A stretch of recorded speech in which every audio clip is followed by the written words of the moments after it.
camp on camp on It's camp. camp on camp on camp. Maybe a life of whoring isn't for me. So the baseball match is faggots versus children. I've got tucking panties bigger than those shorts he wears. You might have a problem with what we're saying because you are basic. The new Madonna album sucks. I hate her. She's too old to be doing this. Get away from her, you bitch! Classic. He was in the Amazon with my mom when she was researching spiders right before she died. No more hangers! You thought you'd become a prostitute or a drug addict. I used to love doggy chow. I used to love doggy chow too. Yo, baby lame. How come you're so fucked up? I'm Crystal. Eat shit and die, or eat shit and live. I'm Baby Lame. And welcome to Camp Classics. A thoughtful podcast about stupid movies. This is the podcast. Or a podcast that people hate. Oh, People we're are going coming right in. for us We're now. going right in. Bitch, what is going on? The podcast you love to hate. Yeah. Oh my God. We are in I keep on calling it clickbait, but I don't That's this movie we're Oh my covering God.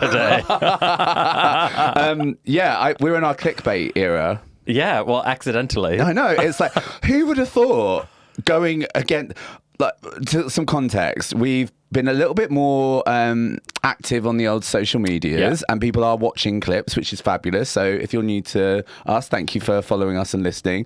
But one clip out of all the clips and all the shit that we've talked seems to have basically, we said that we think Priscilla, Queen of the Desert is a better film than Tu Wong Fu. I'm not even sure we said it was better. We said it was like a more authentically queer story. Yes.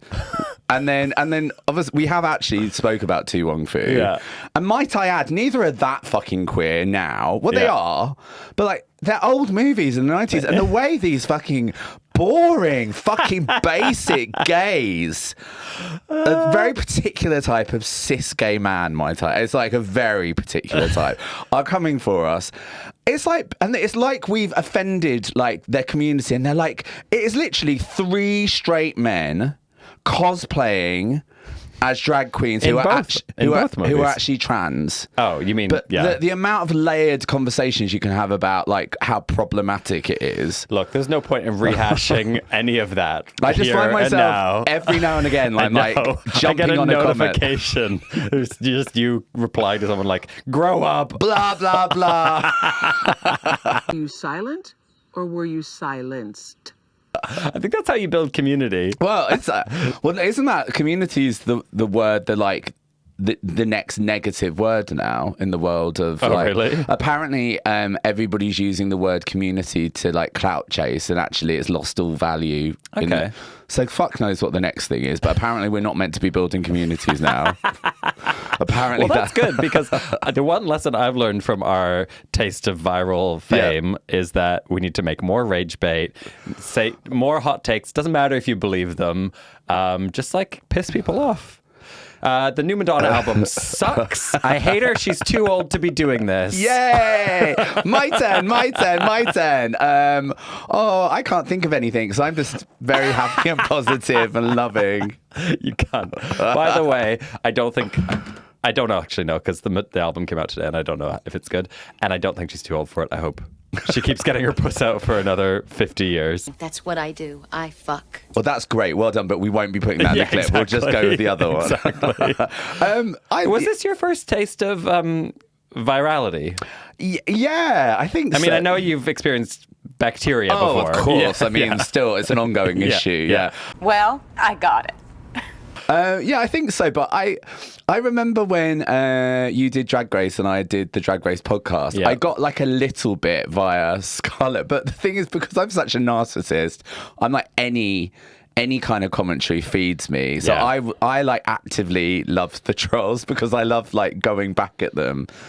But it's like a hobby for me, like a sport. But there's not enough hate directly at me. Well, when you get like enough viral videos under your belt, you become above it all. It's just like, it just becomes noise. Oh, but you still the odd one. I do.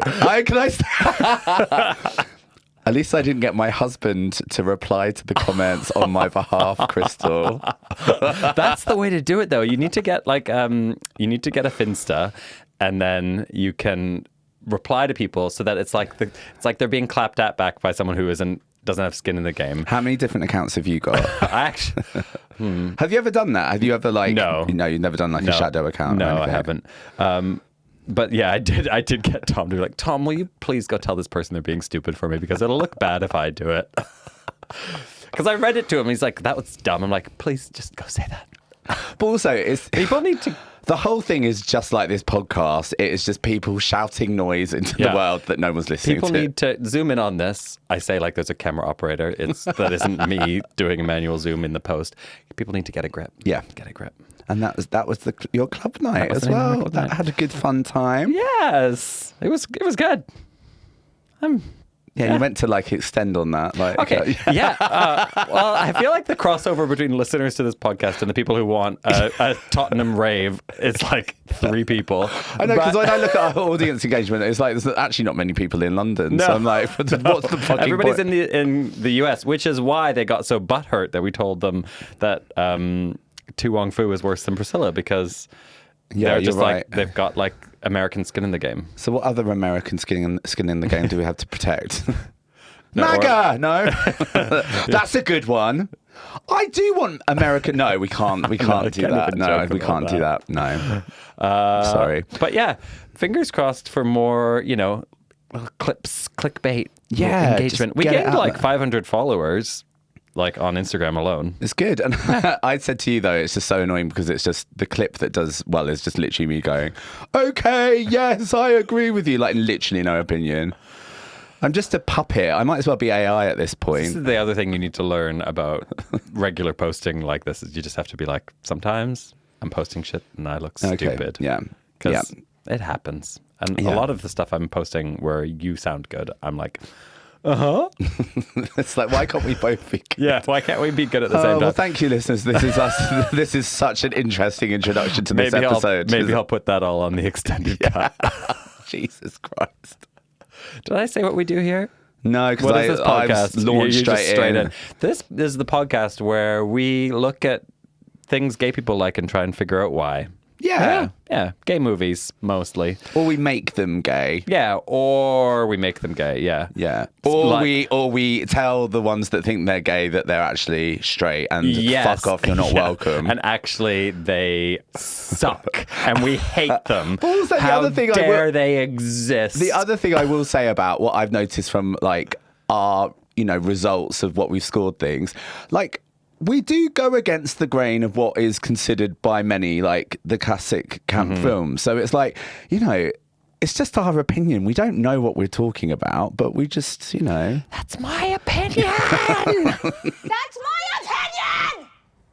Neither of us are film critics. No. We are just overly confident drag Yeah. queens. But we're not fucking basic. Oh. So that's why you might have a problem with what we're saying because you are basic. No community. You need to build it. I'm absolutely clipping that. Oh dear. Well, I'm sorry. Love you. Before we get into today's episode, we do have a Gatreon or Patreon where we release a bonus episode every month. You can also join as a free subscriber and access the extended version of this episode. And if you're a paid subscriber, you'll get a bonus episode too. We've got And also, as well, we want people to rate the podcast, don't we? Leave comments, Yes. stars. And I was thinking it might be quite funny. Imagine if you like wrote something that doesn't actually amount to our podcast. So you like, get the straights in or people that might hate us talking about faggy things. So like write a review. This is a really amazing podcast about like MAGA. Yeah. Or The men's rights movement. yeah, or like it's really turfy. Like get all of those people in. No, and then we can just like fuck them up. Yeah, okay. So it's like we're sleeper cells. This is the gay agenda. We're going to turn people... I feel like if people are banging on about the gay agenda, we might as well step up to it.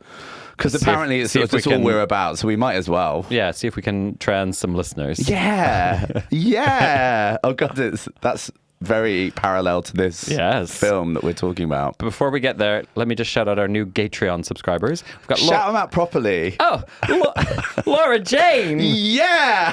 Balky, Balky. And Caitlin Walker. Sure, Caitlin Walker. Woohoo, woo.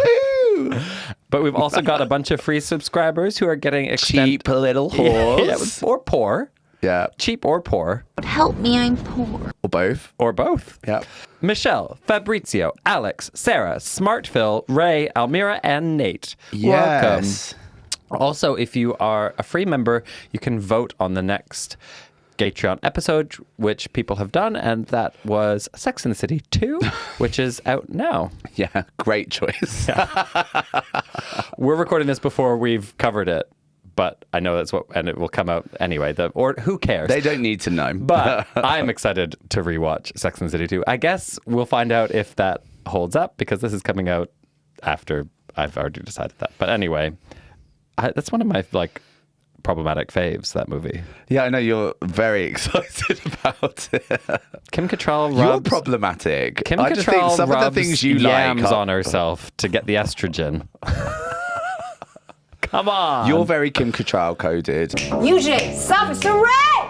Also, what else to say? Oh, you can watch us. You can watch this. If you're just listening to audio, you could watch this in video on YouTube or on Spotify, and maybe eventually on Apple Podcasts, but I don't know how to do that yet. And the extended version on Patreon is also video. Baby, though, before we go any further, what in God's green earth makes a camp classic? Well, it's a very special recipe, Crystal. You sound like Robin Williams doing Mrs. Doubtfire. Well, it's a very special recipe, Crystal. No, how does... Hello, dearie me. Yes, it's like that, isn't it? It's like, we want to get a wetty, dear. Now do Aunt Martha. Who's that? From Sleepaway Camp. Oh, God, of course. I don't know anyone's names. Well, I want to get a wetty. Wouldn't that be extra special?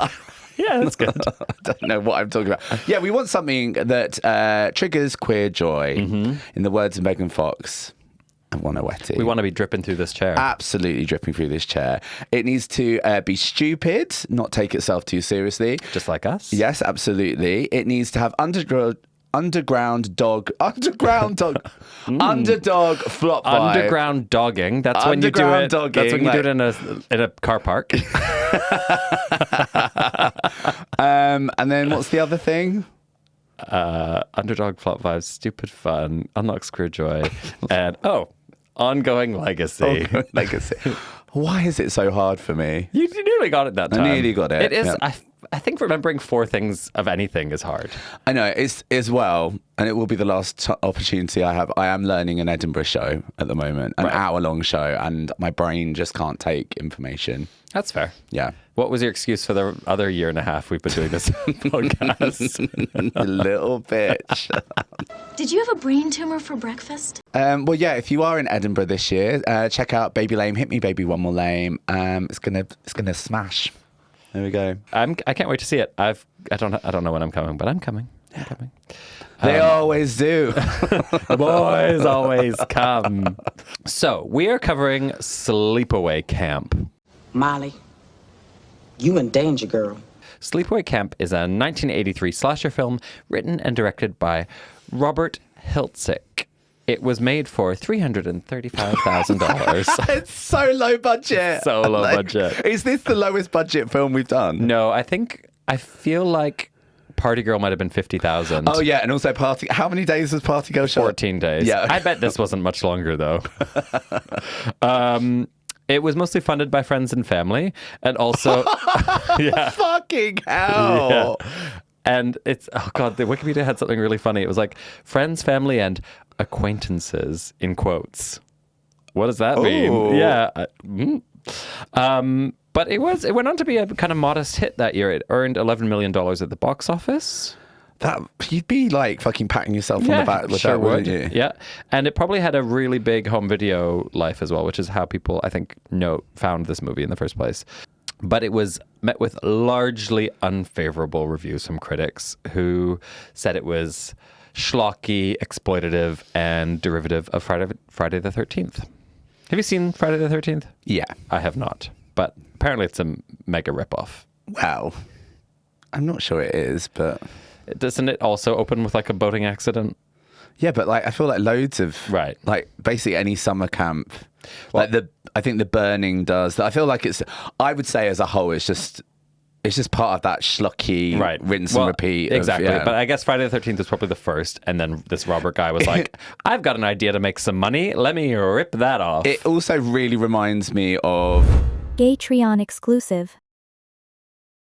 A few moments later. Anyway, enough Back to about business, our viral sorry. video. it wasn't even that viral. No. Was it? What else was I going to say? Oh, yeah. So it had bad reviews.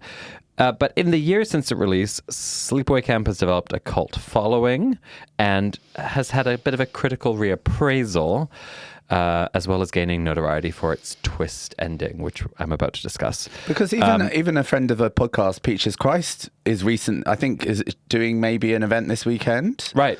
A big screening event cool. with the actor that played Judy. Oh, and great. So it's still got legs, hasn't it? Yeah, absolutely. And it's now got 82% on Rotten Tomatoes, which is really high. Interesting, yeah. It's also had 4 sequels. So a bit of ongoing legacy. But yeah.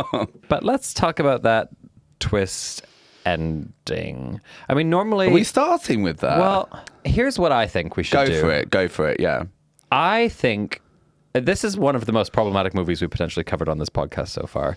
And I think if we start with the... Yeah, hang on. If you're listening to this and you have not seen Sleepaway Camp and you like this podcast and you like schlock and you have a high tolerance for problematic faves, I recommend you stop listening and go watch Sleepaway Camp. Fair. Okay, yeah. Because if you somehow don't know the twist ending, I don't think there can be many people listening to this who don't already know. But it's probably worth it for the seeing it for yourself for the first time. I think so. Yeah. Yeah. That said, I think it's problematic as fuck, and I kind of don't want to give it the power of building up to it. Especially because there are so many lulls in the build up. Yeah. So I think I'm just gonna I kind of want to spoil it off the bat so that we can have a kind of honest conversation the whole way through about the movie, and also not give the director the benefit of being yeah, you got us, because kind of fuck him. Yeah, there's a lot of... Yeah. I mean, there's a lot of stupid as well that I want to... Oh, absolutely. Exactly. There's so much to talk about in this movie. Yeah. That's only one part of it. But, I kind of don't want to make the whole episode be, a build-up to this. Yeah. Cool. So, the reveal is... This movie is transphobic as fuck. But it doesn't even know really how to be effectively transphobic because it's a product of its time and the director had no idea what he was doing. But there's a lot of homophobia and transphobia just thrown into this movie in this kind of mishy-mashy way, which eventually builds to the reveal that the killer is gender non-conforming / could be read as trans depending on how you look at it. Yeah. And not just that, a serial killing, terrifying monster. Yeah. Because that end shot is just wow. So, I kind of want to acknowledge that up front and say, look, neither of us are trans. Our experience of this movie will be colored by that. But that said, I think I've got a lot to say about it, and I've done my research and blah blah blah. But I don't want to talk over anyone. There's been lots written about from the trans perspective of this movie, and there's lots of great podcasts out there as well where you can listen to people talk about it. Oh God, yeah, but well done, no, very good. But I'm just of course. I remember watching this with you because you wanted to watch this film, yes, and you wanted to do it. And I was just okay, are you sure? And we watched it, and I know you knew about the ending, but yeah, it's a hard one, isn't it? Because you don't want to ignore how problematic this film is, but then also you don't want to attempt to just be a voice when it's not necessarily the voice to have. But I don't know what I'm saying. Yeah, no, I think that's exactly right. It's and also we could have invited Sue on, but I also don't want to make a trans person the monolith to speak on behalf of an entire it's there's so many ways to slice this, and all of them have problems. But yeah, what is your history with this movie? So my partner used to run a sort of a 80s schlocky horror video viewing party night, and it was one of the films that he put on, and I did not know anything about it, so I went in. That's why it's so good, like you said, if you've not seen the movie, to just if people are listening now, blah, whatever. But yeah, so I hadn't seen it. So I was just kind of like, this is weird. This is cheesy. This is the... And then when it got to the ending, even though it's kind of like hinted at, I just wasn't expecting it. So I just remember being like, what the actual fuck? Because I found it so like bizarre and like horrific and just like, it was just... that image that you get at the end is just, you kind of, if you've experienced it the way it's meant to be, well, not the way it is experienced through the film, it's just a lot to kind of take on. But yeah, it's just one of those, again, it's just like there's a whole world of like 80s schlocky horror that are just kind of really problematic in different areas. But yeah, so that's it really. But how about you? Yeah, I hadn't seen it before last week, but I was aware of it and I like knew what it was building towards. Although I had the weird experience of watching it for the first time where I was like, I know there's like a trans reveal at the end of this movie, but I don't know necessarily who it's going to be. So you just spend the whole movie transvestigating the entire cast, which is fucked up. Yeah, that would be. Yeah. Yeah, because I feel like I've watched it. I think that was my third time watching it. And I think for me, it was more just like, oh, God, it's so obvious. Yeah. I feel like when you know. And it's like, I feel like... I was pretty sure. Yeah. But there are a few like red herrings. Yeah. But even the fact there were red herrings and it's like, oh, who's the trans person? Yeah. The fact we're even thinking like that is fucked up. It's fucked up. Really fucked up. Yeah. Like, it's like, oh, here we are assuming people. Like, fucking hell. Yeah. It was a wild experience, that viewing, like, because as you say, it's so much more than its shock ending. It's like a really funny, campy, like unintentional camp, also intentional camp, like set at camp. It's really doing it all. Camp on camp. Cool. Should we get into the plot? Yes. Cheap budget film opens in a cheap fucking way. It's like, can you not even afford to like film the empty camp that we're seeing? Right, it's just like zoomed in pictures of like a camp. It's like they haven't thought about the opening of the movie. It's so shit, isn't it? It's so shit. So we're seeing the camp and it's been all like abandoned. And there's like echoey voices. Yeah, we see a for sale sign. The camp is for sale. It's got like Murder, She Wrote, TV, espionage music. I've got Murder, She Wrote written down too. It's very like, what in the murder mystery are we watching? Yes, absolutely. But anyway, something's gone on at this camp and it is closed for business. So I guess we're going to find out what happens. Then we flash back and we're on the lake and there's a dad and his two kids and they're just horsing around in the water, aren't they? Yes. They're just having a fun time on the lake. Yeah, you know, the kids are being like kind of a little bit naughty. They're being schemers is what they're being. They are scheming little, yeah. And then we see some bird on a water ski. She's out the back, and Mary Jane is insisting she wants to drive the boat. And we all know women can't drive, and we're about to find out.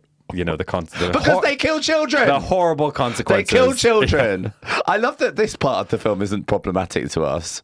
The children being killed by water boat. Oh no! No, I'm like that's fine. But yeah, so this movie obviously, I don't know, this movie thinks women can't drive. I mean, she definitely wanted to kill the children. I just want to put that out there because the way she was like deliberately, like, so she was driving in a straight line. She could see the end of the lake. She knew where she manages to drive across an entire lake looking backwards. Yeah, she's deliberately like pretending she's not seeing where the kids are whilst also locked in target. She knows exactly where she's going. Then when he identifies that we've got a problem, she steers more into them. Yeah, she's literally just like, and then she accelerates. Yeah, it's like literally she knew that what she was doing. She's out to kill the children. Yeah, I am obsessed with the water skier who is like giving the most hysterical. Everybody so far is in a different movie. Yeah, no one. The dad and the kids are in at the opening of A Murder, She Wrote. Yeah, the child on the water skis. Before even there's any danger, she's going, "Can't we stop?" Whilst also still maintaining being on the water ski. She's very skilled. She's got great form. She's Mariling the fuck out of this. Yes. That little young lady knows that she's not in the movie for long, so she's like, I'm going to fucking put my stamp on this material. Yeah. Can you imagine her at home with her parents being like, stop! stop. Give it some more to me. That scene in the comeback. I don't want to see that. She's just in the kitchen just over and over and over again. But yeah, so she tries to warn them. It's that classic thing where, someone's screaming something, but you can't hear what they say, so you just keep looking at them instead of looking at the... Anyway, it's very, very stupid. It's a very stupid opening. The motorboat runs over the dad, presumably decapitating him, and we see one life jacket just float up. Yeah. And so a child has also died, but we don't know which child. And there was a boy and a girl. Oh. Also, there's a gay lover on the beach. We didn't know at the time. Who was the gay? He was the gay lover. Yeah. So it's all going on, isn't it? Yeah, it's a then, classic setup. But then also a tragedy. But again, it's very bizarre because when the kid is killed and everyone's killed, everyone's just sort of staring, aren't they? No, except for the water skier who's still she's freaking. going for it. Yeah, everyone else is just like, and she's just like, oh my God. This is the first sign you get that no one in this movie has ever done anything like this before. They have not been to any group rehearsals. No, they haven't done any classes. Some of them have read their scripts. Some people have been told just be there. I think some of them are just the children of the person doing the mics. Yeah. I think there's a lot of like, wow, how hard could that be? Yeah. But yeah, I bet I could react well to someone dying. I think I'll be fine. Yeah, there you go. So yeah, dead, and that's it. There's been a massive tragedy that I'm sure won't come back to haunt us. Next, we go to Aunt Martha's house.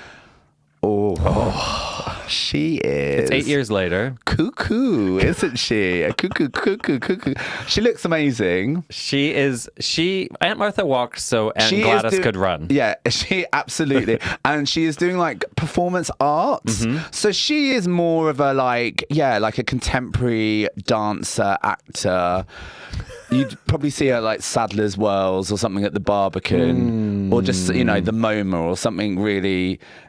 So she is she's performing the idea of what it is to be a trad wife, but through like this kind of avant-garde David Lynch 80s aesthetic. She's definitely, and the reason it stands out so more, she's that fucking crazy with her like bright red colours and like everything's very structural, and as you said, David Lynch, but her house is like non-core beyond belief. So it's like, well, that's just someone's house. But you think it'd be a bit more Beetlejuice on the way she is. Do you know what I mean? Oh yeah, you're but no, so right. she's just like, she's also a doctor. She's a doctor, and she loves hats. Yeah.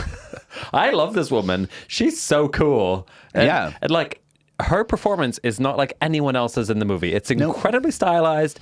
It's like cuckoo bananas. Well, that wouldn't do at all, would it? Wasn't that kind of me? Well, they wouldn't want to know. I wouldn't want them to find out. She's amazing. Apparently, the actress nearly quit because she said to the director, I can't read these lines. They don't make any sense. No one would speak like this. So she was actually aware of... Yeah. And he was like, no, this is what I want, said. And so she just like went with it with a weird choice. Because her son is like... Normal. Like, just a kind of slightly douchey... Yeah, he's just like an 80s kid in the movie. How old are these children? Sorry, I just need to... This is my biggest question. That I have no understanding how old anyone is. And obviously, there are lines that are blurred with that anyway. But I'm like... Yeah, I'm confused by the ages they're playing. Well, I think they're supposed to be like 13, 14. Right. These kids. I think in real life, the Angela actress was 13 and Ricky was 17. Oh, he's 70. Yeah. He seems a lot younger. Yeah. It's just that's like a very like problematic part of the film. It's so it's weird. Like, and especially in the 80s, like in the Grease 2, like where are the 30-year-olds playing the 13-year-olds? It's a very strange choice. And it's like, we'll get to it, but it's just like every other film was casting like grown 20-somethings to play 16-year-olds. No, they've just cast 13-year-olds to play 13-year-olds. And again, it doesn't lend itself well to the performances to have a bunch of children in this movie. But we meet Angela.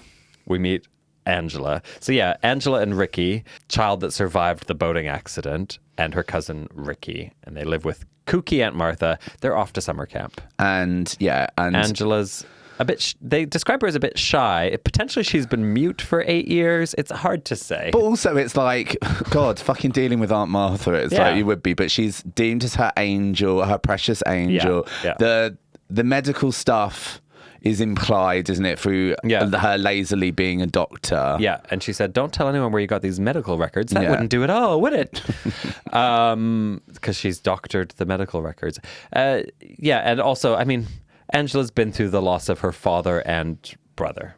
So, yeah, she's had a tough time. They're off to camp, though. Get to camp. Camp is fucking batshit crazy. And there also is a massive, massive paedophile there. It's so insane. What does he say? They're like, he said, he's like licking his lips, watching all the children arrive at camp. And what's in his mouth? Is it a bit of hair? Oh, I don't know. It looks like it's like a long locket of hair that he's like. Has it got like a long piece of grass or something like that people used to chew? And he says, where I'm from, we call them baldies. It is the most insane cartoonish portrayal of a pedophile. And whatever, put an evil pedophile in your movie, in your slasher, and get him killed. Fine, I guess. What is bananas to me is that everyone else is like, you. Yeah, because also as well, like the other thing is, as I said, like put an evil pedophile in the film, do that, blah blah blah. They are like all children, like young children. There's no like there aren't these like older people playing it. So again, it's like, so I'm like, what happens when you get offered that role and you get that script? Like, why would you play it? Like, I don't know. It's just, especially because, as you said, the caricature presentation of it, like, why would you as an actor take on that role? I think everyone in this movie was desperate for $50. Yeah, fair. So yeah, we got a paedophile, and then everyone else is just like, oh, that old pedo. What do you like? Anyway, yeah, there's a pedo, and there's also Ronnie, one of the like maybe head camp counselor, and Ronnie is in the shortest shorts and croppiest crop top you've ever seen. He's a bodybuilder level jacked, and he is showing it. I said to you, is he wearing tights? Because his legs are so smooth. And he's like, I'm going to make sure you see the outline of my penis and my balls in these shorts. Yeah. I'm going to wear 7 different kinds of shorts throughout this movie, and in every one, oh, you think she's serving now? Just you wait until what my next look is, mama. Yeah. I've got tucking panties bigger than those shorts he wears. It's amazing. I love it. But out of everyone, up there in terms of the one serving the looks, I would say. Totally. Yeah. So we've had like hysterical water skier, kooky drag aunt, like bodybuilder in short shorts, and a pedo, and we're like 3 minutes into this movie. Yeah. It's insane. Yeah, You're getting insane. like punch, punch, punch, punch. It's great. Yeah. Kinda. But like, whoa. Yeah. I didn't expect it to go so hard, this movie. This is where we meet Paul, who is Ricky's friend, and Paul's like, where do you see Judy? Man, oh man, because Judy's gone through puberty, I guess, in the last year. And again, like, I know I won't keep on saying the same thing, but normally in these kind of films, it is like a sort of an Anna Nicole style, big-titted older woman, like who's there. Yeah. No, it's just a 13-year-old girl who has slightly developed boobs, but she is a girl. Child. Yes. Yeah. Well, anyway. Yeah. Judy.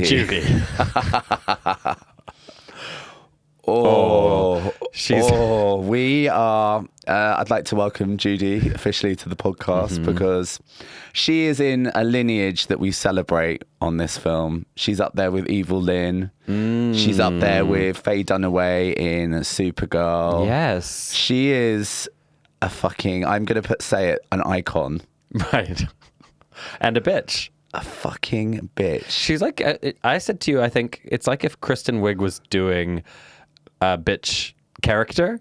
Yeah. Like, it's so arch and funny. She's constantly looking at the camera like... Every time. But she'll always just like pop into shot and be like, "Oh, you would think that." She's very like original Wicked Witch of the West. She's very like her face wasn't green. Yeah. If it was green, she would actually look like her and she's got that fucking side pony. I know. Well, the Wicked Witch could never with a side pony. The inches that she has. Oh my God. It's so good. But yeah, so we see her from the get-go and she's literally just like, what? Yeah. Just so mean. She's so mean. She's fantastic. Yeah, side pony. At one point, Judy wears a shirt that just says Judy on it. She knows her own brand. Yeah. It's like a brand queen. We love it. So good. But yeah, instantly she takes a dislike, well, to everyone, doesn't she? But she loves the boys. She loves the boys. She loves the boys. Yeah, she's very like, I guess, kind of Rizzo.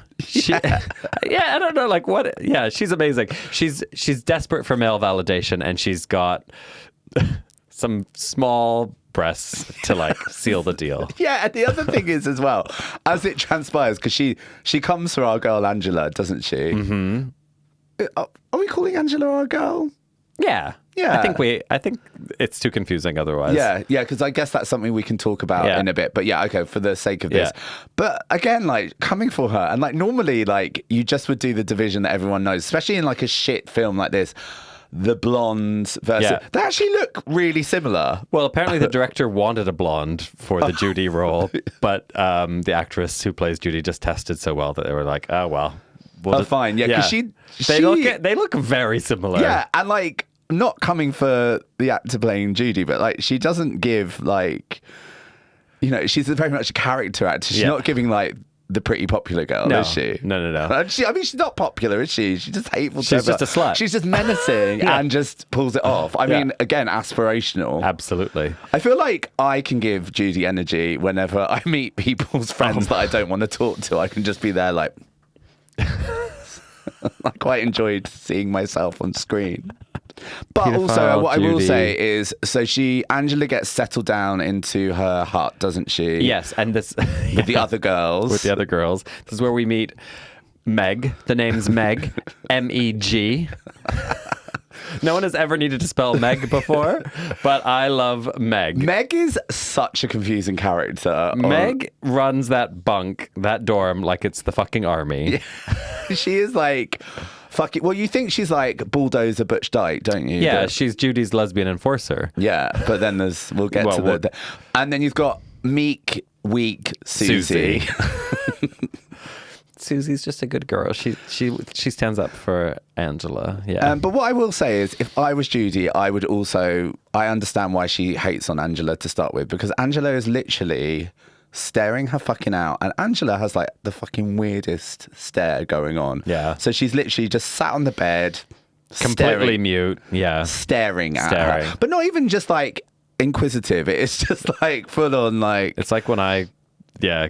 Get lost in thought. It's like at your wedding. Yeah. So yeah, I understand why Judy's got an issue with her. Fair. It is fair. Then we go forward a bit. Angela has a run-in with the pedophile chef, and he does like a high school drama production version of what a pedophile is, and is like, I've got something for you that you'd like in the back room. And it's awful. It's completely awful. What I would say is, whenever something horrible happened, there was a 17-year-old girl playing Angela because they didn't want the child around for murders or pedophilia. Okay. Yeah, so that's a bit better. That's a plot twist in like everything else about this movie. Yeah. Okay. So this whole scene, like, she wasn't there. Right. Okay, well, that's good, isn't it? So she didn't know about... But yeah, I mean, it's just, you know... attempted rape.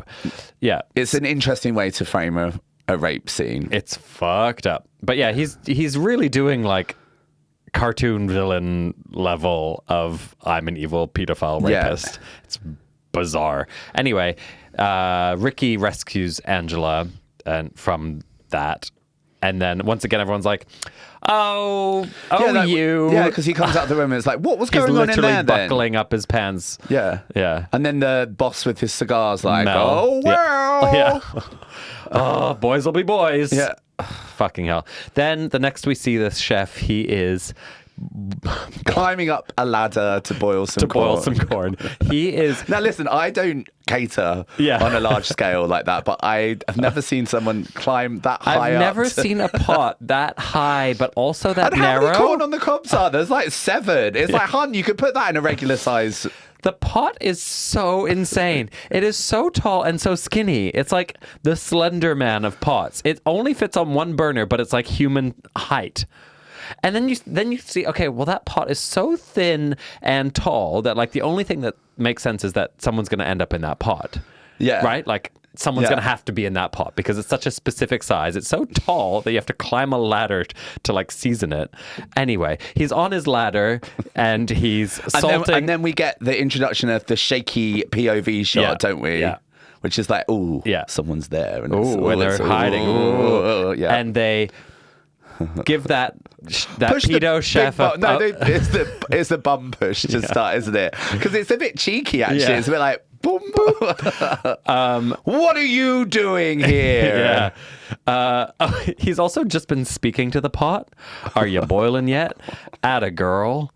Anyway, he gets pushed, and then we're meant to believe there's this dangerous situation he's in because he's like leant over the boiling pot of water and he's holding onto the wall and like, oh God, it's all very precarious. But also you're right, like there's a dangerous setup for him. What are we meant to be like, oh, you know, because normally when you see these things and a killer's killing someone, you're normally on the side of the person.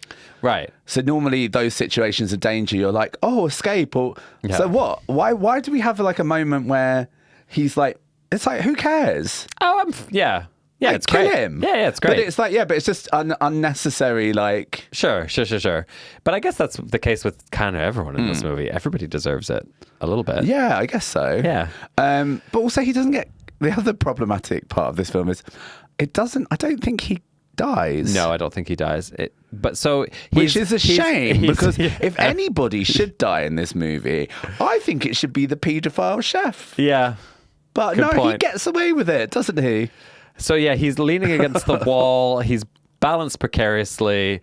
And then he's like, kid, help me. You know, I'll give you an ice cream sandwich. And then we see the two little hands pull the chair out from under him. And instead of like falling in some way that, you know, would just make him fall on the floor from a chair, no, he grabs the pot of boiling water on his way down and is horribly burned. Yeah.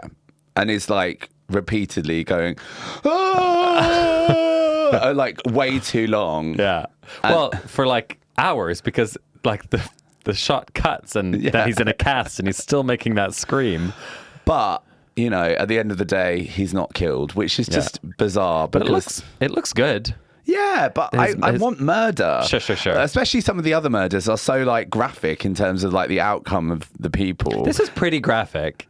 It's just some looks burnt disgusting. skin. Yeah, but it's just some burnt skin. Yeah. Whereas I'm like, really fuck him up. Like later, people have snakes coming out of their mouths. Yeah. I don't know. I just think the paedophile should have been killed. Sure. But the killer's still honing their craft. Yeah. But yeah, apparently they put like liquid latex all over his skin and then blew air into it so it would bubble. Oh, that's interesting. Yeah. It looks really gross. Yeah. So there we go. Yeah. Pedophiles. Strike one. Yeah. And then we see Mel, who's the camp owner, and he's just concerned if this is going to affect business. So, you know, he's going to be a bit like this. Oh, this chef is also our first person to be having a little sing-song right before he dies. Everybody's singing a little song to themselves right before they get killed in this movie. Yeah, it happens, I think, 4 times. Oh, I didn't pick up on that. It's really weird. I mean, wait till we get to Meg, M-E-G, Meg. Next up is the rimming prank. Oh. There's a rimming prank. You know, boys will be boys. Again, the director really needs a shot of that young boy's asshole. You're right. We're playing baseball. It's baseball time. We meet Gene. This is the only time we're going to meet Gene. But Gene is wearing a shirt that is shorter than you could possibly believe. Oh, bitch. Jean has gone to the other one. Oh, you think you're serving a look in this? So the baseball match is faggots versus children. Isn't it? It's just like the running theme of our lives. Yeah, some older like muscle queens up against some young kids. It's like me whenever I go to Westfield. Fighting for my fucking life. And what are we learning from this scene? What are we seeing? Jean is wearing... Do you remember the Perfect Illusion video from Lady Gaga where she's in that shirt and you can just barely see nip? That's how short his shirt is.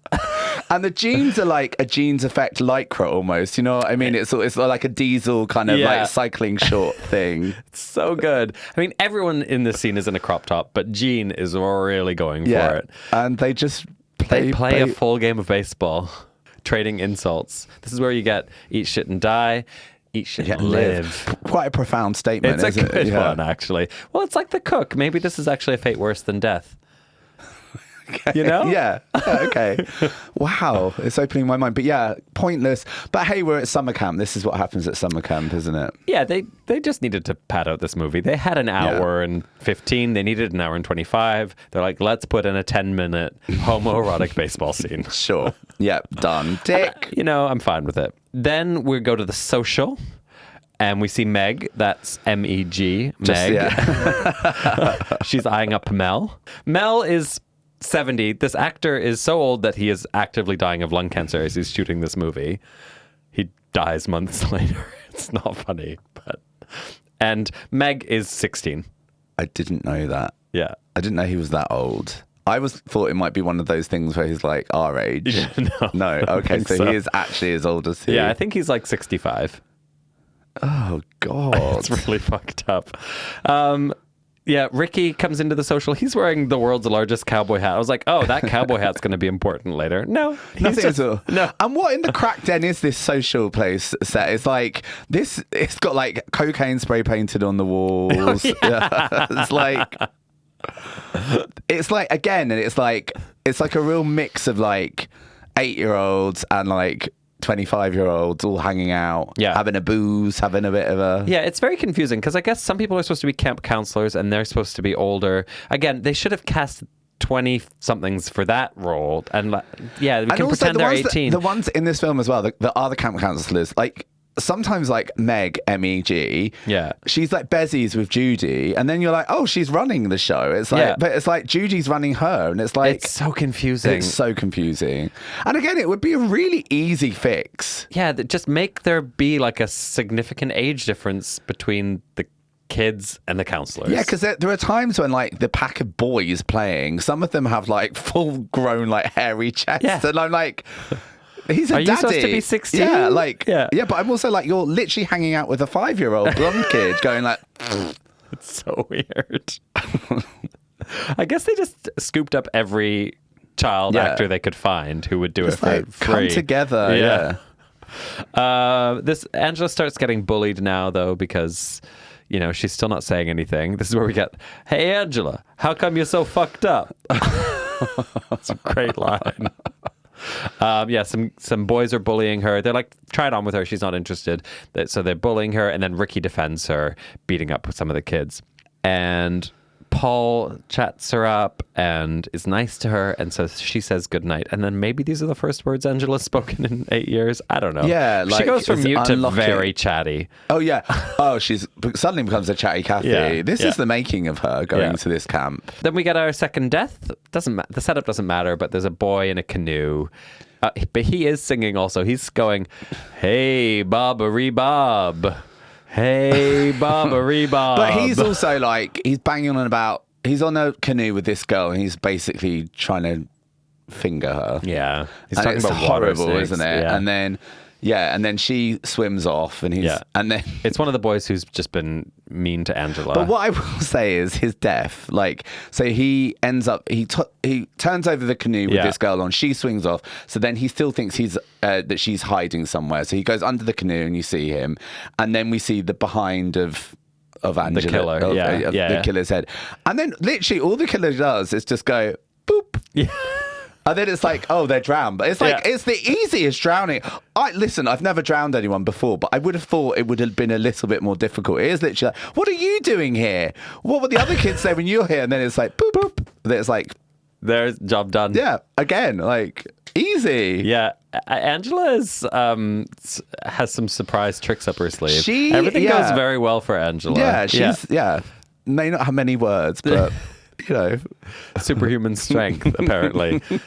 And then it's the next morning. The lifeguard's there. He's really angry at all the deck chairs. Yeah, that is. He's furious He's that there having are a deck hard chairs time. left out. And then he pulls up the boat, and we see it's pretty disgusting, isn't Yeah, it? we see the dead body of, maybe he's called Kenny, I don't know. and then a snake coming out of his mouth. Yeah. Looks great. Yeah. Again, a good practical effect. It looked gross. I could see as a child that would really freak me Yeah, out. it's the right kind of Then there's Ronnie. So that's 2 for 2. Well done. Yeah, well done. There's Ronnie's in some new short shorts, and he's talking to the cop who's come, and it looks like they're about to have sex. Yeah, 'cause- it's very gay porn setup. You got a bodybuilder in short shorts and a cop With a big tash. big Porny porny tash, mustache. Yeah. And again, it's like talking a whole load of nothing, isn't it? Nothing, yeah. But essentially, it's like, oh, we need to investigate this further, and then it's like, oh no, it's fine. Yeah, Mel doesn't want anyone finding anything out about this. No, so we'll Let's tell the not parents, but like we need to keep the camp keep open. this hush hush. Mel's got a business to run. It just says here. I think Paul goes up to Angela and he covers her eyes, and he's like, "Guess who?" And she says, "Burt Reynolds." Yeah. One of many great lines in this movie. But our chatty Kathy Angela is now talking to the boys. Yeah, she's and it is not liked this behaviour. And MEG, that's Meg. That's Meg. Is not happy about her. The others are doing all of the activities, and she's just talking to the boys all the time. Yeah, Meg is pissed off. Yeah. And so Meg reams her out and then gets in trouble. And so this is when we get the amazing scene in Angela's bunk with Judy and Meg. And what happens? Well, we get the incredible line, don't we? Are you going to do an impression? She's a real carpenter's dream, flat as a board and needs a screw. It's such a good line. Yeah. Fuck off. Yeah. And then she gets a slap by Susie. Yeah, Susie's overcome with Susie snaps. She does not want to do it. And Susie, bless Susie's heart, because she's not that kind of gal, is she? So she slaps Judy and then it's like, oh, I can't believe what I've done. I slapped her. Whereas Judy's basically like, deep inside she's like, harder, I can take it. Like, it's a really, really great scene in like camp cinema. I got home last night because I was rewatching it. I was like, Tom, you need to watch this, just 2 minutes. And he's like, why did you show me that? I'm like, it's perfect. It's incredible. Yeah. It's perfect. And also, Judy's gonna have a tough awakening when she goes back to school and notices that the other girl's boobs are quite a lot bigger than hers, because they're not that big, her boobs. And the way she goes on, you would think she was Anna Nicole Smith. Totally.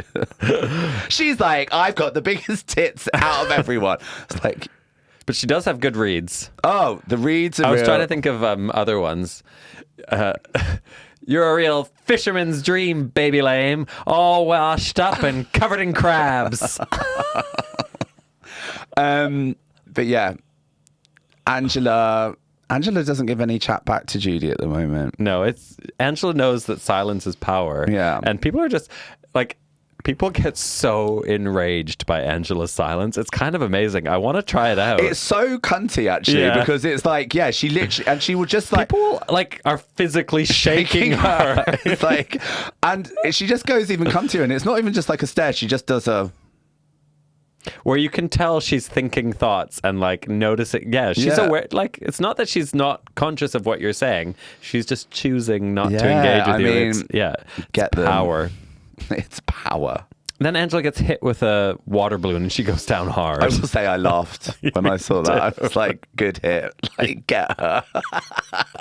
Ricky sees Angela getting hit by this water balloon by the older boys and he loses his fucking shit. Yeah. You fucking cocksucker! You fucking cocksucker! How dare you fucking shithead fucking cocksucker! He's like, goes to fuck. It's a fucking water balloon. The amount of like homophobic just like text that's like thrown around as well. It's just like, but yeah, they're going to get it coming to them. And then this is where they start to like kind of twist it. Like, are we meant to believe that this like Ricky character is the one actually doing all of the thing? And it's like, no, but sure. Okay. Yeah. Maybe it's Ricky because he's having this crazy reaction. But, and it's also bloody, what's his name? Cigar smoking owner starts to like think that Ricky's responsible. And again, it's like, why do I want to be in your head or your viewpoint? Because you're fucking toxic, awful old man. Like, I don't want you to be Angela Lansbury in this situation. No. Like, why? Who cares what you think?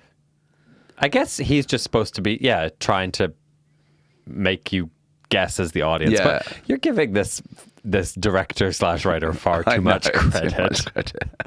He didn't think about any of this. No. None of this has been considered. No thought at all. But you know what has been considered? That kid who threw that water balloon, he's got to take a wicked dump. Oh. Which he announces, goes to the bathroom, and the killer... Our girl. Yeah. She's got creative again. She's creative. She has I have burned someone, I have drowned someone, and now I'm going to put a hornet's nest into the place where he's having a dump. I'm so creative like that. And she's going to lock that door with a very flimsy little piece of reed.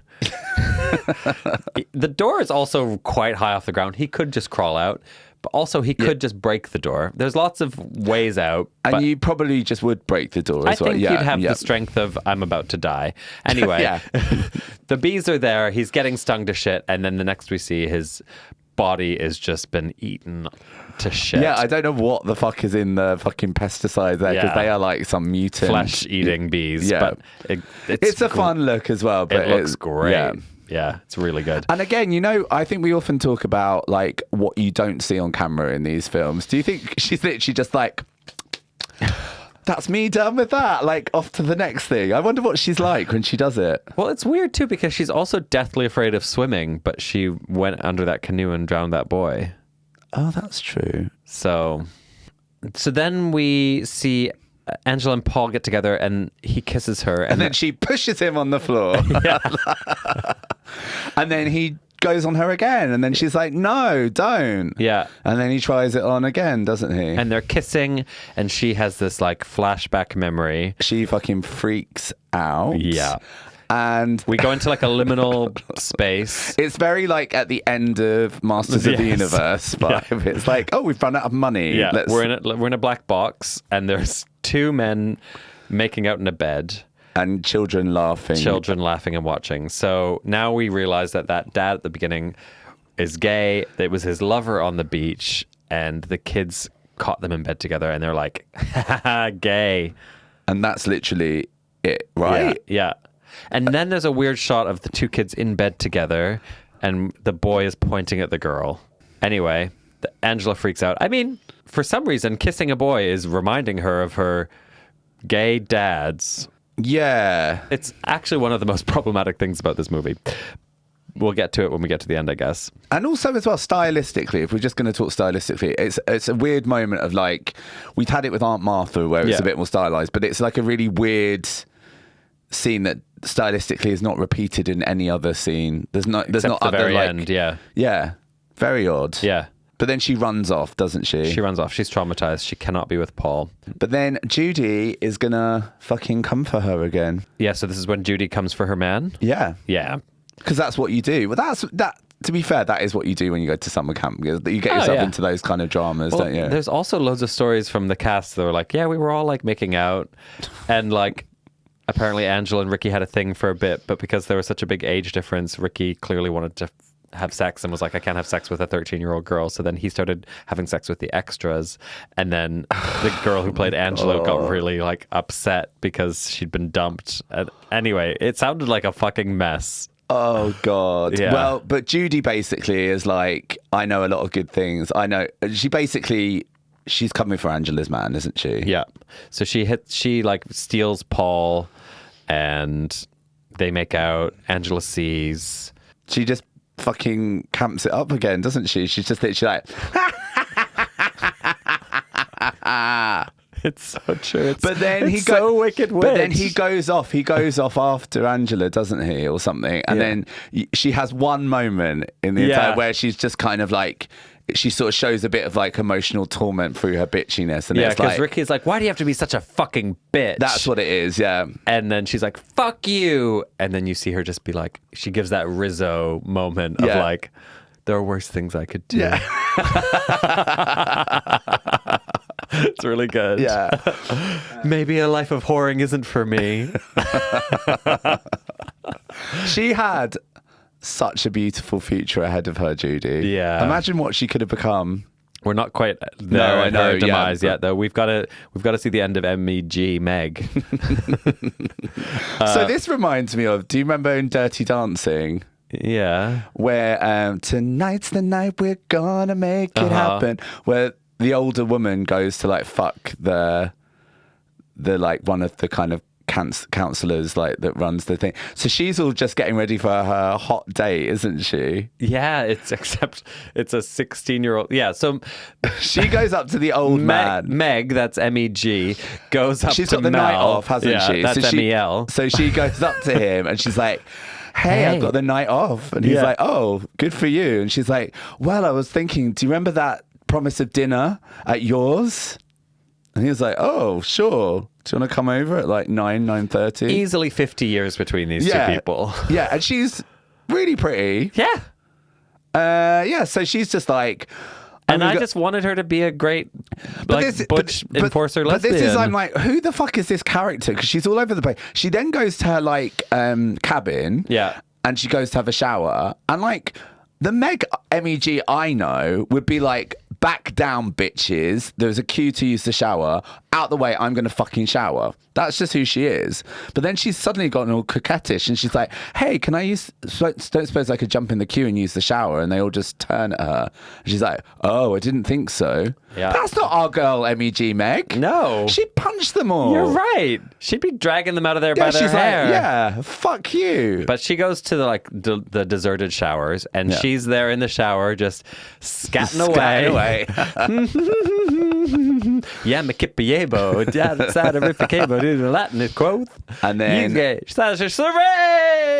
straight in the back, cheap showers. Yeah. That's what happens when you have like a shower that's just made from like a sheet of plastic. Yeah. Knife through the back.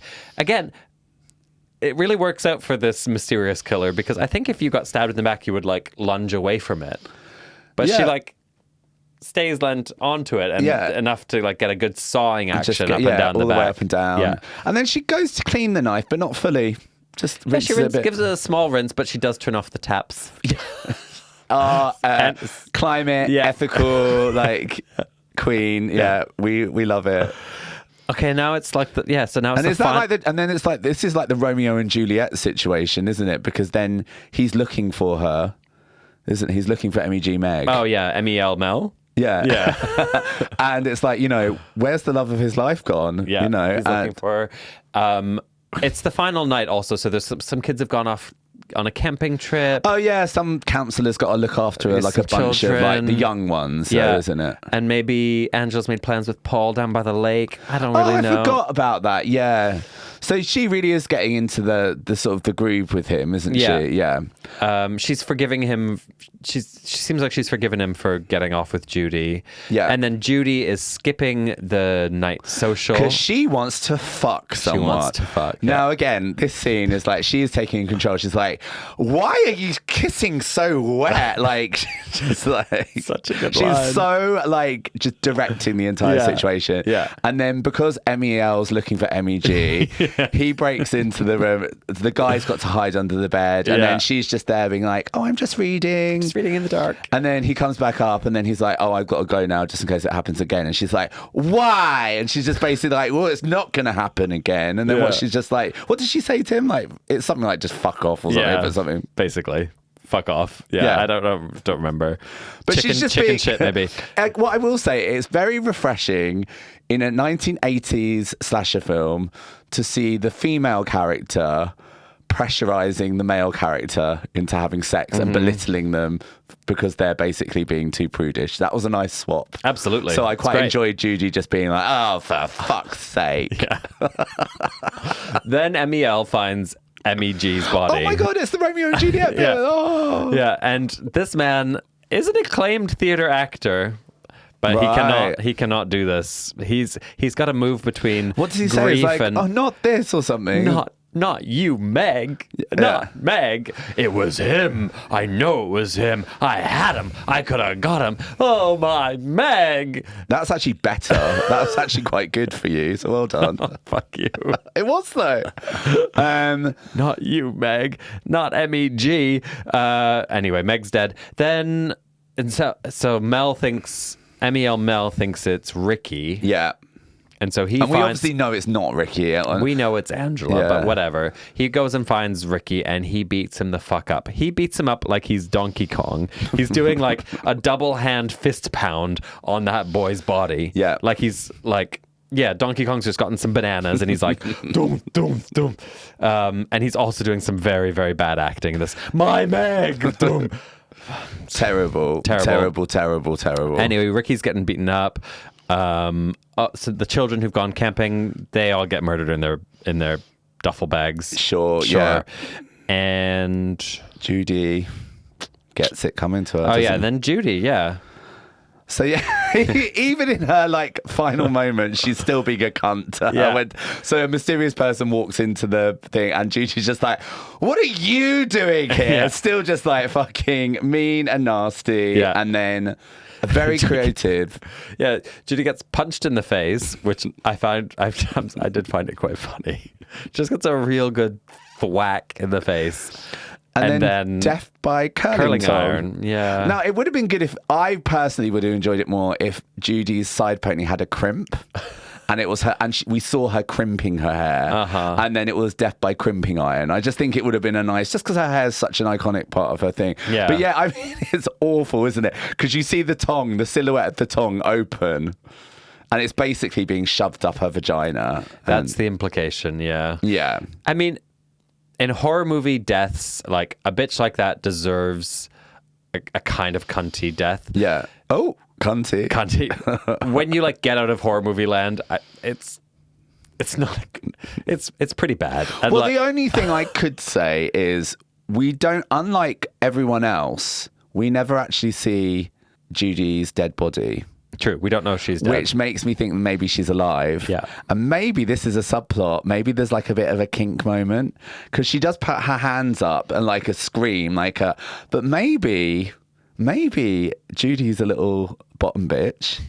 And maybe her and Angela have been hooking up on the side. And maybe Angela's domming her.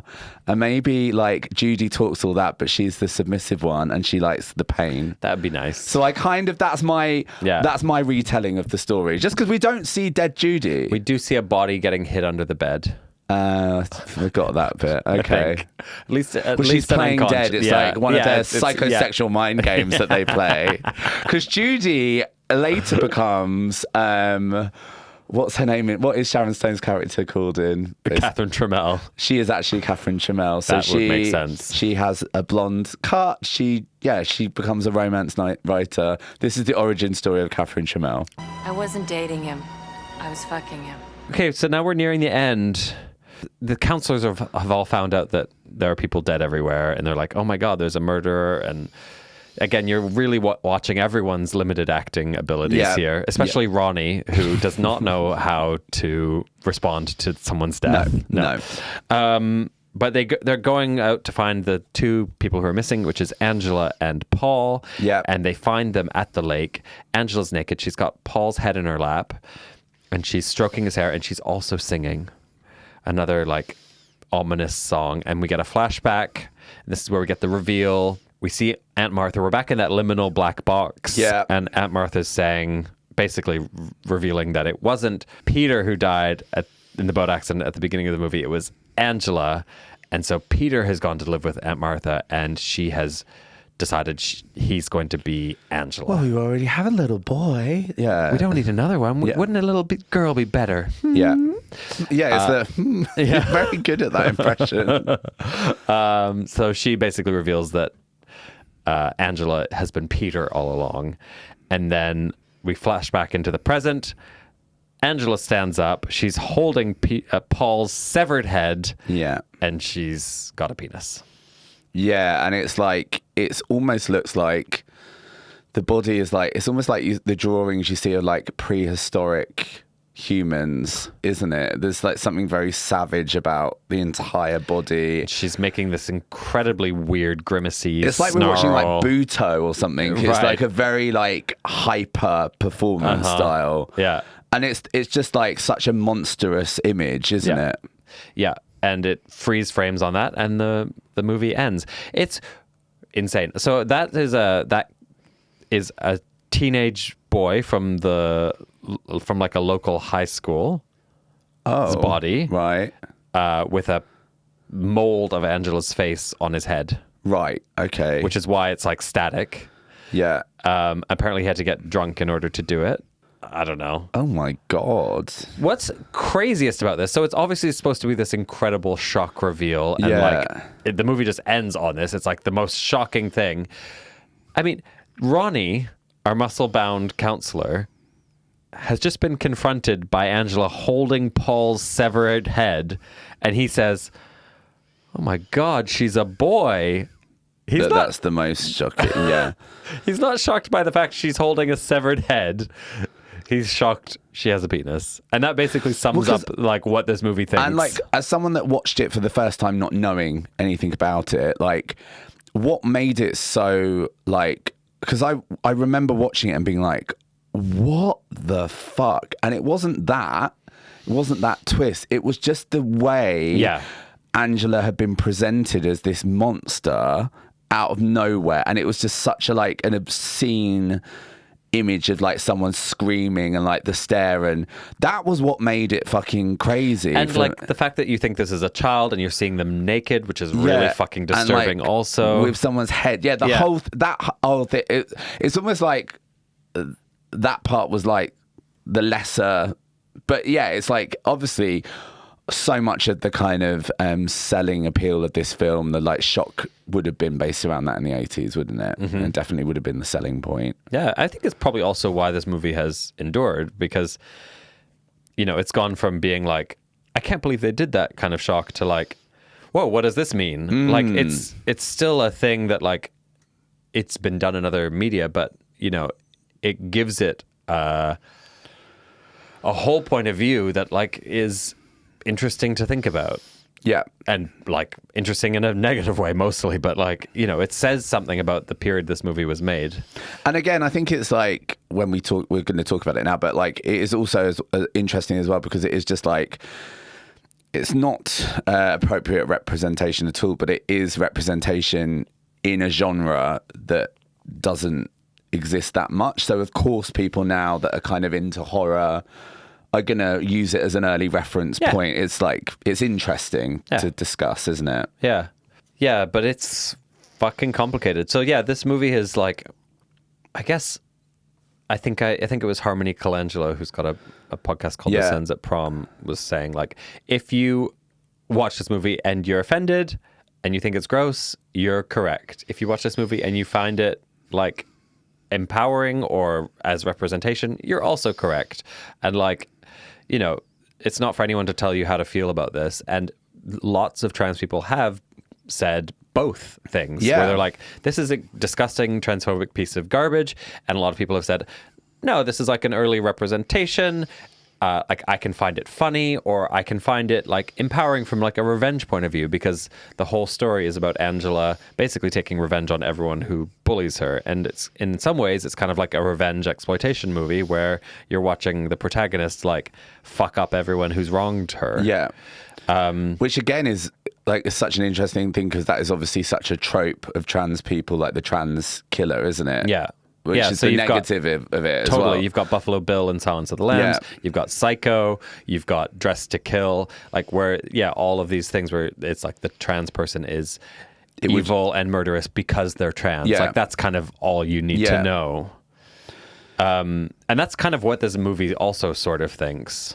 And then I heard, I can't remember the name of the person, it's a trans journalist wrote about it as well. And they were sort of saying it's actually, it's understood why it can be sort of reclaimed by the trans community, because essentially this is a child that's been put in a body that they don't, or forced into kind of living a particular way and a gender that doesn't represent them. Totally. And like what that can do. So it's interesting because it's just like, because I don't know, and I don't again, it's hard to talk about it because you don't want to put too much on it because it wasn't made with care. So I don't want to start questioning how does she identify, what is her gender? But it is interesting to think that she identifies as male. Totally. And that's an interesting. I think you've said it. Yeah, you said two things there, which are both worth picking up on. One is that if you take the movie as it's written and as everything that we see in it, that is not a trans character. It's a cis boy who's been forcibly transitioned and abused, and you can kind of see it. It's like, this is what happens when you experience gender dysphoria. Is like it causes problems, and it obviously doesn't cause people to murder people, but like in the world of horror that kind of makes sense. So you could see this in one frame as like, this is a cis child who's been forcibly transitioned, and that is bad, and it has bad outcomes. But the other point, I think more importantly, is that this director was just like, I don't know, gay stuff, gender stuff, I'll just throw all of that at it. That would probably fuck you up, right? Like, wouldn't it be crazy if you saw gay people kissing when you were a child, and also like gender? I don't know. And so he was like basically not thinking about this at all. And like he thought of the ending. He was like, it'd be crazy if you made a horror movie where you realized at the end that the killer was a different gender to the one you thought. And then he built the whole movie around that ending. And so that's why there's all of this like gay subtext as well. He's just basically being like, bit of gay stuff. Make the gay men homoerotic. Gay dads, I guess. Oh, I don't know. All of that. And it's sloppy and it's lazy and it's like from a homophobic point of view. And you kind of don't want to give it too much credit. Because it's also like, you could imagine people like Roisin Murphy, this is kind of totally imagine it. This is what people are doing to kids as well. You could imagine like TERFs getting on board with this as well as like trans people reclaiming it. Yeah. I feel like this could definitely be claimed by... Totally. If you don't think trans people exist, this movie backs up your narrative of, trans people are created by a cruel world. Yeah. If you believe trans people exist, which obviously we both do, it says like, no, affirm people's gender when they tell you what it is. Otherwise, like, it is traumatizing and it's abuse. Yeah. I just keep on saying you don't want to put too much on something that's just been so shockingly made, but there is satisfaction in seeing her get revenge on everyone as well. And it's such a shame that like the transphobia that's really like locked into the ending, because it's the queer rage of it all is fabulous, and you want her to just kill everyone because everyone's been mean to her. I mean, you're rooting for her the whole time, I find it all very cathartic and fun, and like I am practiced at when someone does something so blatantly homophobic to just be like, that's actually quite funny that you are so stupid and clueless about gay people that like I'm watching your clumsy attempts at making just gayness a reason to be a murderer. It's just, I find it funny. Yeah, because you could imagine, because I think there's talks about this being remade, isn't there? I think some studios are in development with it, and I don't know what the angle is or the level, because you could imagine... there are lots of ways you could take a revamp of this, isn't it? You could go down the like A24 and like really trans it up and like fix the problems and kind of give it I think there are ways you could kind of make it a better film like that. Yeah. But you're right, because if this was a film that was like done with that sort of cis male homophobic gaze, but in a kind of grittier, edgier film, you can imagine that just being really like gut punching, that that someone's made something like this like triggering and shocking. Yeah. But you're right, because it's so badly done and like there's no thought or follow through and like the laziest tropes. You're not. It's like this. You're not hurting me by this because you're so shit. You're so stupid. Exactly. But do you know what I mean? If it was like a better film, Yes. you could imagine it being really problematic, damaging. It's almost like that's why I think it's kind of worse in Silence of the Lambs, say. Yeah, where totally. It's like you really get into the pathology of this villain, and Buffalo Bill is the villain of that story, and he's like so monstrous. Whereas like Angela, you've been rooting for the whole time, and like everyone she kills had but it you're coming. right, because like your dum-dums could watch Silence of the Lambs and they could translate that as being, well, this is what happens when you're but like if you're a dum-dum and you're watching Sleepaway Camp and you're believing that this is a thing, you are really dumb. Really dumb. Yeah. This is like Yeah, like hopefully this movie has not inspired like policy. But yeah, it is fucking complicated, and it's not our place to reclaim this, but also like what I will say is I read some interviews with the person that played Angela, and I've not like read all of her interviews, but she's still on the gravy chain, obviously, as is Judy. Judy still has the same hair. So she does the conventions, and I'm like, God, your acting career must have not been the one if like you're still having to do this. And Angela just basically is just really like wishy-washy with it all. She's like, oh, it was super fun, had a really great time. Yeah. I love that like LGBTQ people watch it, and there's no like kind of critical thought about being part of something and what it could represent. Like literally nothing. But I think I listened to the actress who plays Judy, whose name I can't remember, on Peaches Christ's podcast talking about this. She's got a trans son. Oh, okay. Well, that's... Yeah. Well, this is why Judy's a legend. Yeah, totally. And so she, like... She talks... Well, she talks about how she was embarrassed of this movie for so long because, like, she found it to be... like this, it was kind of this black mark against her, and she didn't even want to do conventions or anything. She only did that quite recently, right? So, and then she realized like how big a community had built around it, and she was like kind of overwhelmed by that, and then also that like her own personal life had some of that storyline with it as well. And I don't know, I really liked listening to her talk about it because it was a bit more of the nuanced take. And also, I think the other thing that can be said about this film, like, it's important. And, like, I think it's, as you said right at the top of the episode, like, this isn't our thing to have the overriding opinion of. Like, it's for other voices to kind of really take space. But something I do enjoy seeing trans people reclaim the film is it just reminds me of how important it is to just remind people in general that, like, trans people can have a laugh. They can poke fun at themselves, like with these kind of... I think there's so much of a narrative about like all of the problems. You've got to get my pronouns right. And then just about like kind of like how either aggressive trans people are or how weak they are.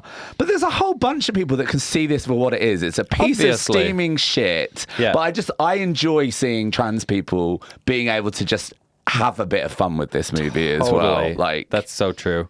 I think one thing I would say about this movie, though, is that like maybe you shouldn't be allowed to watch it if you're straight and cis. I don't know. There's like part of me that's like, I don't know if we should be allowed. Like, if you as a people are ready for this conversation, do you know what I mean? Yeah. Like, unless you've experienced some of the like stuff that this movie is dealing with. You're not allowed to laugh at this, and you're not allowed to laugh in the build-up because you're ultimately at the ending still going to buy it for what it was intended to do. And so like, I listened to How Did This Get Made? You know that? Yeah. That's like a really famous podcast, and they covered this, and they basically just spent the whole movie being like, whoa, the ending, and isn't it fucking crazy? And at no point did they critically go, I wonder if this is like kind of really gross that they're like trying to do a shock ending about punching down at like one of the most marginalized groups in society. Like, none of that. And I realize it's a comedy podcast, but they basically just did what the movie wants to happen, and it really fucked me off. Because that's the thing when we talk about like lots of these movies, like inevitably lots of them are problematic, especially the ones that are like cheaper and on the shittier side of things. But I would like to think that we can enjoy them, but you're not going to just because you found it fun, that doesn't mean that you can't critically engage with it, which is just, what's the name of that podcast? How Did This Get Made? How Did This Get Made? Fuck you. Fuck you. Clip that. Yeah. And like, actually, I think they can be funny, and they're comedians. They've got funny observations sometimes about things. But yeah, it's like, if you're gonna do something that like punches down on a marginalized community, you need to actually recognize that like that's a bit of a thing, especially if you have no connection with that community. Yeah. But all of that said, this movie's really fucking funny, and like camp is fucking tits. We didn't even talk about the police officer who comes back who's got a fake mustache on. It's like scary movie levels of bad sometimes. Yes. The giant cowboy hat, the fucking dialogue. Fuck you. It's great. Yeah, it's in the genre of like schlocky horror films from the 80s. There's a reason why it has achieved cult success. Totally. It's like it careens between like, I can't believe this is so bad, to like some of the best dialogue you've ever had delivered by some of the worst acting you've ever had, to fucking Aunt Martha, to a screaming water skier, to like crazy deaths with some cool prosthetics, to like, it's just nuts. Yeah. The costumes. I presume this director hasn't made any other movies. He became a lawyer. He became a lawyer? Yes. And he's refused to basically talk about it. He does, like, which is probably smart, because I think everything he has said about it has been like, you still don't fucking get it, sir. Yeah. That's so upsetting. I don't know. Have we covered it? I think we've covered it, yeah. Yeah, it's a mess. It's a mess. A hot, but like, steaming mess. I had such a great time watching it. It's just rare that a movie can provoke me so much anymore. And I felt very like stimulated watching it. Yeah, totally. I would be very, very interested to hear more from our listeners that are trans, to see where they land with it as well. I feel like a lot of people that I'm sort of in my circles and stuff that have watched it, it's not on the hit list of films that like we should be avoiding. I feel like a lot of people I know are into the reclaiming of it. I don't think I would want to host a screening party for it. No. There is a lot of wild joy to be had with it, but it's not something I would want to. Because you would feel like you're falling into the trap of that the movie is trying to do, which is like, isn't the most shocking thing you can think of a trans body? Yeah. And like, no, it's not. Unless maybe actually I'd just get loads of trans performers to come out and just be naked and just be like, yeah, fucking have it, and just show their bodies and just be joyous. Maybe there is a way of framing it. Yeah. But yeah, it needs a different framing. It needs a 2026 reframing. I can't remember what movie we also watched, but I remember saying Killer Workout. No, I remember we watched something and I was like, I love this movie, but it shouldn't be allowed to be watched by straight men. Maybe it was Barbed Wire. Oh, that would make sense. Yeah. Because it's like... Yeah, because again, it was like the whole... Yeah, like the aggressive wank load of it all. Yeah. But like, if you're not a straight man, you can... You're like, ooh, look at the fits that exactly. She is wearing. Exactly. Yeah. Like, you need to subtract that male gaze. And again, this movie feels like one, if you're cis straight, like... Imagine just being like one of the actors in this and like having this on record, then like, there I am running around a field. Totally. And, like, what a legacy to have. What a legacy. Because none of these people have been in films since. So. No. Should we rate it? Yes, we should. So Judy's getting 10 Merrills. We need to give it 1 to 10 Merrills for the quality and 1 to 10 Elizas for the camp factor. I mean, there's no quality to this film. No. There's no Merrills to be given. I'm going to give 1 Merrill to the dead bodies because I thought they looked good. So like the special effects? Yeah. For like a low budge horror movie, it's giving. I think it punched above its weight in that regard. But only. It is still kind of giving like horror maze levels of zombieism. But I think like for how bad everything else is, like there were a couple shots like the bees and the snake and the burning. I was like, that's better than I expected from this movie. Okay, well you can give it 1 for that. I'm going to give it 1 Merrill for Judy because, like, again, I just think the intensity of hatred that comes from her should be studied, and I genuinely think she should have been the next Faye Dunaway. What would Judy do? Yeah. Camp. Liza's. Unlocks queer joy. I had so much stupid fun, so much ongoing legacy, so much underdog flop, so much. Like, part of me wants to give it a 10, and it just doesn't necessarily feel like it's my place to give this movie a 10. And yet, I don't know. It is a feeling. I don't know. It's complicated. I can't give it a 10. I can't give it a 10 just because it's like not our thing to reclaim. Yeah, and I'm still, although I can see it, I can see how, like, the argument for it being reclaimed is, I can still see a very strong argument why it's just not. Yeah. I'm going to give it an 8. Okay. I think because it's so bad. I think if it was as I said, I think if it was a better made film and it was making the points it's making, then I would have bigger problems with it. Totally. But it's so bad. It's and so schlocky. And it falls apart so much. But yeah, I think, I have to trust my heart. And, like, I personally believe Catwoman and Subservience are camper films. And yeah, so I'm not going to go too high. I'm going to give it an 8. Cool. I'll give it a 9. Fair. Yeah. Whew. We did it. We did it. We got serious. Yeah. Serious-ish for us. Yeah. I think hopefully we managed that okay. And if you're personally affected by any of the issues we've discussed, please comment on Instagram and help us have another viral video. I bet people will have opinions about this. Well, do you know what? They probably won't, because those assholes are more upset by the fact that we didn't think that Patrick Swayze was a proper drag queen. God forbid that we're talking about how problematic. They'd probably come for us saying, like, the fact we've identified that this film has a huge transphobic element to the way it was created. They'd probably be like, but it's really fun because Judy's, do you know what I mean? It's just like, we know. I can't deal with us being public anymore. I think we need to go private, and I just think I can't deal with the next level of fame that we're going to get. Oh, it's gone to your fucking head. Or we need to be, how do we end this podcast by being clickbaity? Well, that was Sleepaway Camp, and you know what? In the words of Judy, fuck off. Yeah, fuck off. Bye. Bye. Get away from her, you bitch!